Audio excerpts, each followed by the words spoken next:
Assalamualaikum warahmatullahi wabarakatuh. Bertemu lagi dengan saya, Usi Kusmasani Nasution dengan NIM 2014 Saya berasal dari kelas Adres IPA A di UIN Embang Muncul Padang. Di sini saya akan membahas tentang materi kehidupan. Yang pertama yang akan saya bahas yaitu mengenai atom, unsur, molekul, larutan, aplikasi ikatan kimia yang terdapat dalam organisme hidup. Yang pertama yaitu mengenai atom. Atom adalah partikel terkecil dari suatu unsur yang tetap dan memiliki sifat fisika dan kimia. Para ahli menentukan bahwa atom itu terdiri dari 3 bagian subatom atau partikel yang stabil, yaitu proton, neutron, dan elektron. Ketiga atom tersebut membentuk atom. Atom tersebut membentuk atom yang merupakan unit dasar dari suatu materi yang terdapat dalam reaksi kimia dalam tubuh organisme hidup. Jika proton dan neutron bersatu akan membentuk inti atom. Yang kedua itu unsur atau elemen. Unsur atau elemen adalah suatu substansi sederhana yang tidak dapat dipecah dalam bentuk lain secara kimia. Unsur alam yang terdapat pada tubuh manusia adalah yang pertama oksigen, karbon, hidrogen, nitrogen, kalsium, fosfor, sulfur, potasium, sodium, klorida, dan magnesium. Yang ketiga itu isotop. Isotop adalah atom radioaktif yang sifatnya tidak stabil. Mengapa isotop tidak stabil? Karena menyesuaikan dengan kekurangan unsur tersebut. Misalnya, unsur karbon memiliki proton 6, neutron 6, dan berat 12 atom. Karbon sering mendapatkan 1, 2, atau 3 sehingga berat atomnya menjadi 13, 14, dan 15.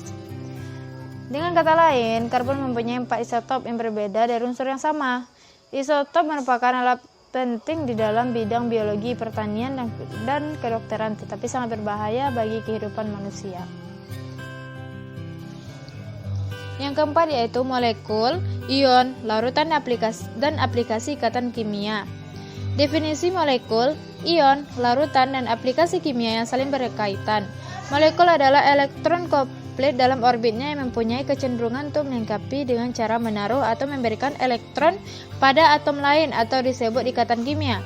Fungsi dari suatu molekul terkadang ditentukan bentuk atau geometri dari molekul tersebut. Suatu molekul mempunyai keelektronegativitas yang hampir sama.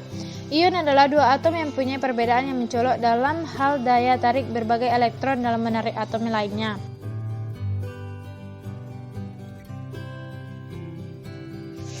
Materi yang selanjutnya yang akan saya bahas yaitu unsur-unsur pembangun kehidupan. Unsur-unsur penting pendukung kehidupan di bumi adalah yang pertama yaitu air. Merupakan unsur utama yang penting dalam kehidupan. Air berguna untuk pertumbuhan makhluk hidup. Air berguna dalam pengembangan syaraf makhluk hidup.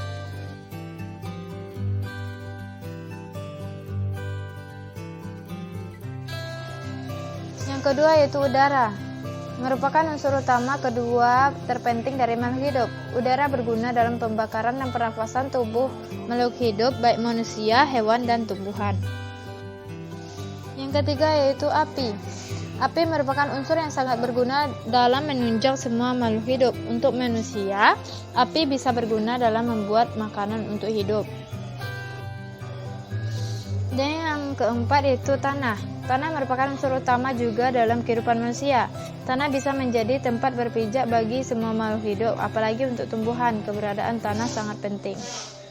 Materi selanjutnya, saya akan membahas tentang fungsi dan karakter air yang menopang kehidupan.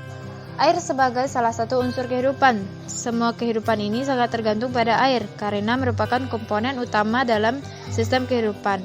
Air mempunyai berbagai macam fungsi. Yang pertama, air sebagai pelarut yang baik. Yang kedua, air sebagai pengatur pH. Yang ketiga, air sebagai pengatur suhu. Keadaan air yang sangat banyak di bumi merupakan alasan mengapa bumi ini dapat ditempati organisme hidup. Pembentukan sel pada makhluk hidup merupakan hasil dari interaksi yang dinamis dan rumit antara berbagai jenis sel setelah melewati berbagai proses. Agar interaksi ini bisa efektif, maka diperlukan unsur pokok yang bisa mensenyawakan berbagai sel, sehingga proses kehidupan bisa terus berkembang. Unsur pokok yang dimaksud adalah air, karena air mempunyai peranan teramat penting dalam kehidupan di dunia ini. Selanjutnya saya akan membahas tentang alasan karbon sebagai bahan dasar senyawa organik penyusun kehidupan. Bisa teman-teman lihat bentuk karbon yang telah saya sajikan dalam video ini. Karbon sebagai bahan dasar senyawa organik penyusun kehidupan. Atom karbon yang memiliki 4 ikatan kovalen akan menempatkan karbon di tengah dan memungkinkan terjadi molekul besar dan kompleks, bahkan bergandengan membentuk rantai.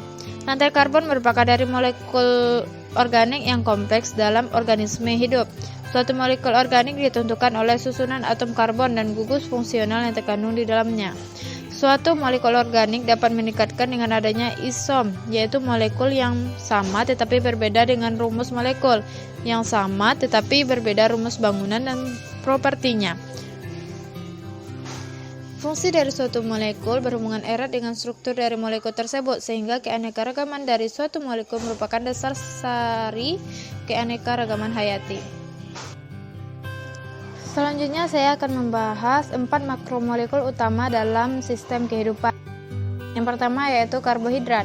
Pada proses fotosintesis, tumbuhan hijau mengubah karbon dioksida menjadi karbohidrat. Secara biokimia, karbohidrat adalah polihidroksil aldehida atau polihidroksil keton atau senyawa yang menghasilkan senyawa-senyawa ini bila dihidrolisis. Karbohidrat mengandung gugus fungsi karbonil sebagai aldehid atau keton dan banyak gugus hidroksil.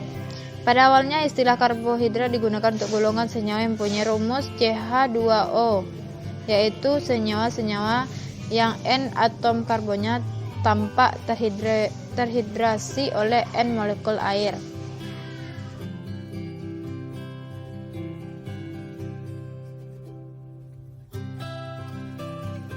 Yang kedua itu lipid atau lemak. Lipid mengacu pada golongan senyawa hidrokarbon alifatik nonpolar dan hidrofobik. Karena nonpolar, lipid tidak larut dalam pelarut polar seperti air, tetapi larut dalam pelarut nonpolar seperti alkohol, eter, atau kloroform. Fungsi biologis terpenting lipid diantaranya untuk menyimpan energi sebagai komponen struktural membran sel dan sebagai pensinyal molekul. Lipid adalah senyawa organik yang diperoleh dari proses dehidrogenasi endotermal rangkaian hidrokarbon. Yang ketiga yaitu protein. Protein merupakan komponen utama makhluk hidup dan berperan penting dalam aktivitas sel. Protein mengatur aktivitas metabolisme, mengkatalisis reaksi-reaksi biokimia, dan menjaga keutuhan struktur sel. Protein terdapat dalam semua jaringan hidup dan disebut sebagai pembangun kehidupan. Dan yang terakhir yaitu asam nukleat. Asam nukleat berfungsi sebagai tempat penyimpanan sifat individu yang diwariskan, penyimpanan energi, dan koenzim. Asam nukleat merupakan polinukleotida, yaitu suatu polimer yang satu penyusunnya adalah nukleotida. Nukleotida tidak hanya terdapat dalam molekul DNA dan RNA, tetapi juga terdapat dalam molekul lainnya sebagai penyimpan energi dan koenzim. Materi selanjutnya yang akan saya sampaikan yaitu tentang integrasi antara biologi atau sains dan Islam yang berkaitan dengan peranan air dalam kehidupan. Asal terjadi kehidupan tercatat dalam Al-Quran yaitu berasal dari air yang terdapat dalam firman Allah Quran Surah Al-Baqarah ayat 164 yang artinya, sesungguhnya dalam penciptaan langit dan bumi silih bergantinya malam dan siang, bahtera yang berlayar di laut membawa apa yang berguna bagi manusia dan apa yang Allah turunkan dari langit berupa air. Lalu dengan air itu dia dihidupkan bumi sesudah mati atau keringnya, dan dia disebarkan di bumi itu sebagai jenis hewan dan penggeseran angin dan awan yang dikendalikan antara langit dan bumi. Sungguh terdapat tanda-tanda keesaan dan kebesaran Allah bagi kaum yang memikirkannya.